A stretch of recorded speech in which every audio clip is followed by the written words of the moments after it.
Hello and welcome to this tutorial about the new Gyronimo product, the Cessna 172S Performance Pad. So I'm excited to show you this and show you around real quick. This is the mass and balance page. Here you can enter the weights for the passengers and pilots and baggage. And as you do so, on the right side you see the values are automatically updated and displayed in the envelope display. So when you enter a fuel down here, you see two crosses. One is for the takeoff and one is for the zero fuel CG.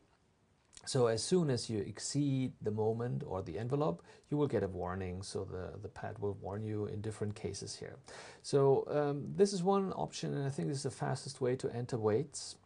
But you can also click on a value and enter the weight manually. So this enter pad will come up, and you can enter here values, and you can also do conversions here. Let's say you want to know 10 liters. Just click it and you will see it's 2.6 gallons, 2.2 imperial gallons and so forth, or 10 kilos for example, and the same for distances, nautical miles and so on. So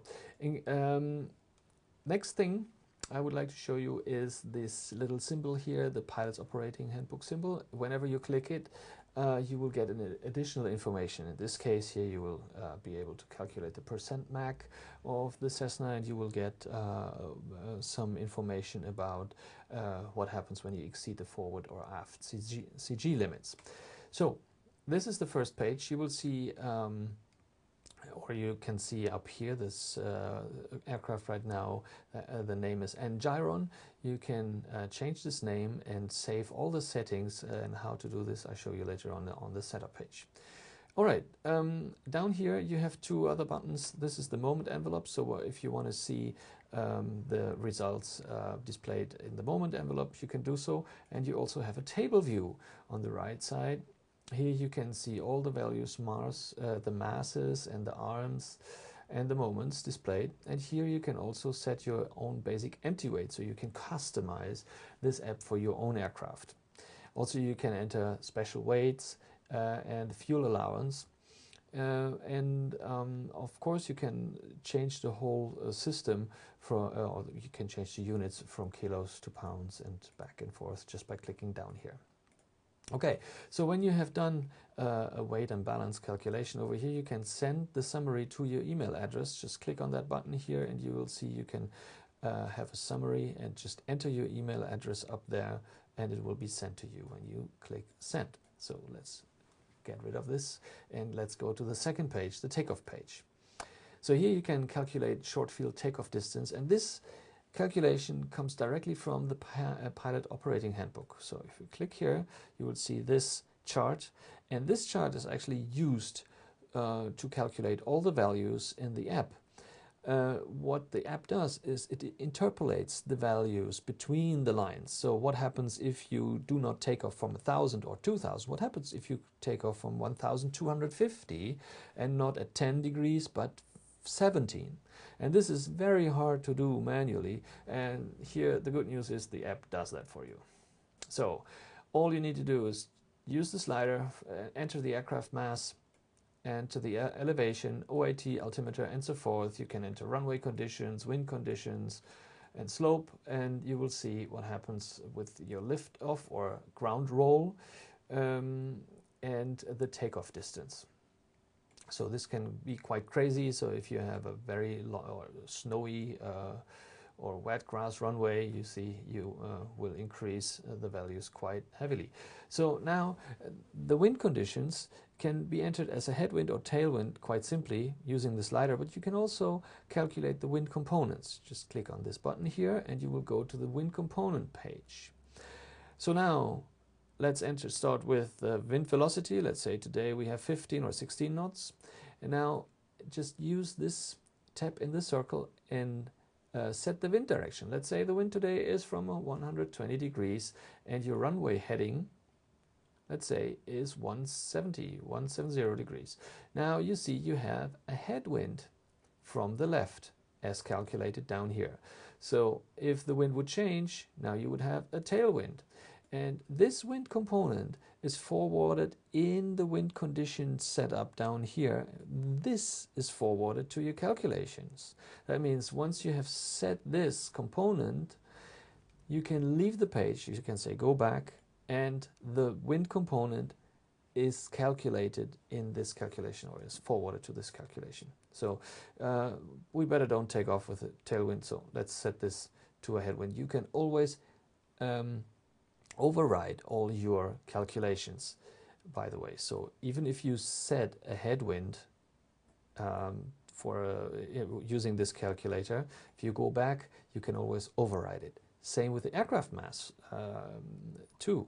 So if you go back to the mass and balance page, and let's say you do a calculation, and today your takeoff mass is 2,382 pounds, this value will be forwarded to the takeoff page. Here you see it, but you can override it.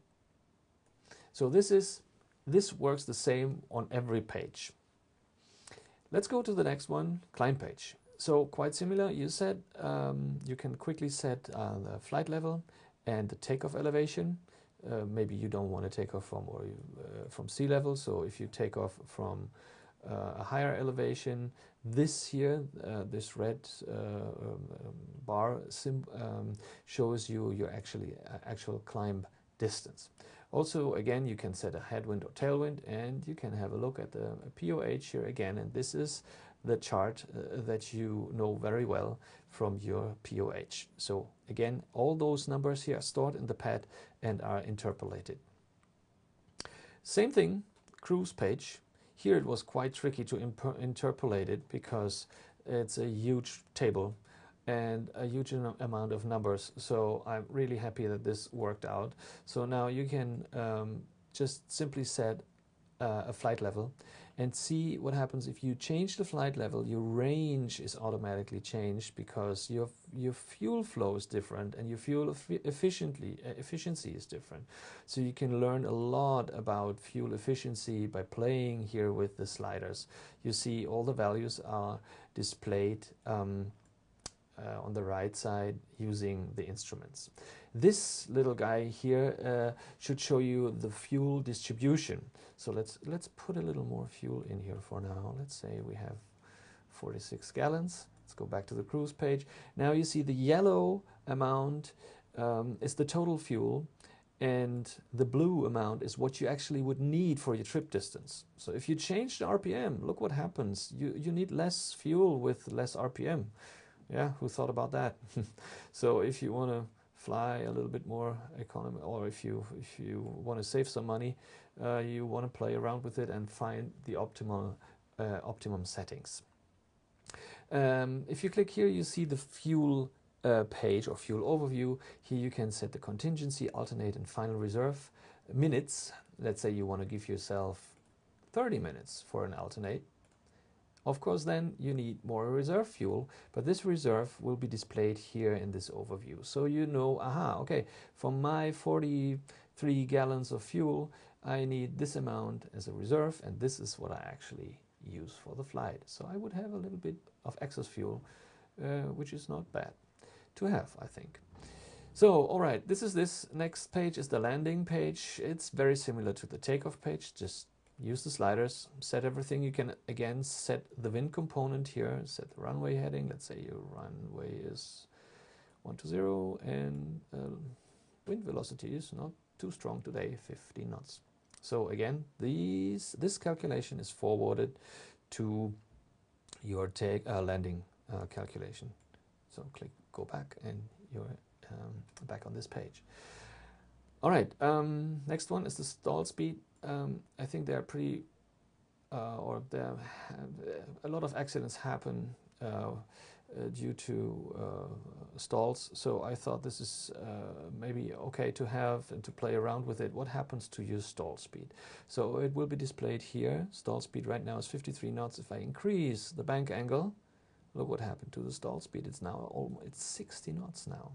So if I use flaps, 30, then my stall speed goes down to 50 knots, which is good. But again, if I use excessive bank angle, then pretty much or the stall speed changes a lot. So this is maybe if you play around with it to get a feeling for the values and how they change. Again, here's the pilot's operating handbook, and you can see what the pilot's operating handbook says about it. All right, last thing is the setup page. You can contact me if you find a bug or if you have additional ideas, whatever. Just let me know. I always try to respond as quickly as I can. Video tutorials, I hope I can do some more of those in the near future. And also there is the modes section. So you can use the whole pad in two modes. Individual mode is what we have just seen. Plan mode. In plan mode, all values will be forwarded from one page to the next. So what is that? Let's go back to mass and balance. Let's say I set a certain weight here, 2,437. Let's go to takeoff. This aircraft mass is now forwarded to this page, and the slider is locked because it's already calculated. So now I can set the other values here, and if I go to the next, those values that I've already set are locked. So this is way quicker now because I can concentrate only on this, only on the flight level in that instance. Next one, cruise page. Only trip distance would be available, landing the same. And now that we are in plan mode, we have a summary page. So this page here now shows me, okay, I'm taking off from 2,400. I'm landing at 1,800 MSL. And I see my climb distance, cruise and descent distance. And now I can have a look and see if that makes sense to me. Maybe I made something wrong, or here the wind blows from the southeast and here from the northeast. That is strange. Maybe I have done something wrong. So this is the summary page where you have an overview over all your calculations. So this is the plan mode. You can see the plan mode is active if you see the red arrows up here. All right. So let's go back to individual mode. And last not least, there's the save and load feature. Right now the aircraft is called Gyron. You can rename it, or you can make a new or create a new aircraft. Just click on one of those empty storage fields and click create new aircraft.